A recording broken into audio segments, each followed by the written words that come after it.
Hello Prince and family എന്ന ചിത്രത്തിൻ്റെ 7ാം ദിവസത്തെ കേരള ബോക്സ് ഓഫീസ് കളക്ഷൻ റിപ്പോർട്ടാണ് ഇന്ന് നോക്കാൻ പോകുന്നത്. വീഡിയോയിലേക്ക് മുൻപ് വീഡിയോ ലൈക്ക് ചെയ്യുക, ചാനൽ സബ്സ്ക്രൈബ് ചെയ്യുക. മെയ് മാസം അങ്ങോട്ട് ധാരാളം ചിത്രങ്ങൾ OTT റിലീസ് ചെയ്യും. നമ്മുടെ ചാനൽ ഭാഗം പരിശോധിച്ചാൽ ആ വീഡിയോയ്ക്ക് നിങ്ങൾക്ക് കാണാൻ വേണ്ടി സാധിക്കുന്നതായിരിക്കും. ദിലീപ്, ജോണി ആൻ്റണി, സിദ്ദീഖ്, ധ്യാൻ ശ്രീനിവാസ്, ബിന്ദു പണിക്കർ, മഞ്ജു പിള്ളെ എന്നൊക്കെ പ്രധാന കഥാപാത്രങ്ങളായിട്ട് മെയ് 9-ാം തീയതി റിലീസിനെത്തിയ ചിത്രമായിരുന്നു പ്രിൻസ് ആൻഡ് ഫാമിലി. ചിത്രത്തിന് ഇപ്പോഴും നല്ല മികച്ച പോസിറ്റീവ് റെസ്പോൺസാണ് പുറത്തുവന്നുകൊണ്ടിരിക്കുന്നത്.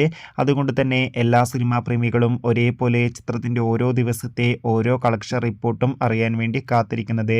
ഫൈനലി ചിത്രത്തിൻ്റെ 7ാം ദിവസത്തെ ഏറ്റവും പുതിയ കേരള ബോക്സ് ഓഫീസ് കളക്ഷൻ റിപ്പോർട്ടൊക്കെ പുറത്തുവന്നിരിക്കുകയാണ്. 7ാം ദിവസമായ ഇന്നലെ ചിത്രത്തിന് അത്യാവശ്യം ഒരു ബുക്കിംഗ് ആയിരുന്നു കേരളത്തിൽ നടന്നത്. അതുകൊണ്ട് തന്നെ കേരളത്തിൽ നിന്ന് മാത്രം ചിത്രത്തിന് ഏകദേശം 80 ലക്ഷത്തിൻ്റെ അടുത്ത് വരെ കളക്ഷൻ നേടിയെടുക്കാൻ വേണ്ടി സാധിക്കുമെന്നാണ് ട്രാക്കിംഗ് റിപ്പോർട്ടുകൾ സൂചിപ്പിക്കുന്നത്. കാത്തിരിക്കാം കൂടുതൽ കളക്ഷൻ റിപ്പോർട്ടിനായി. ബൈ.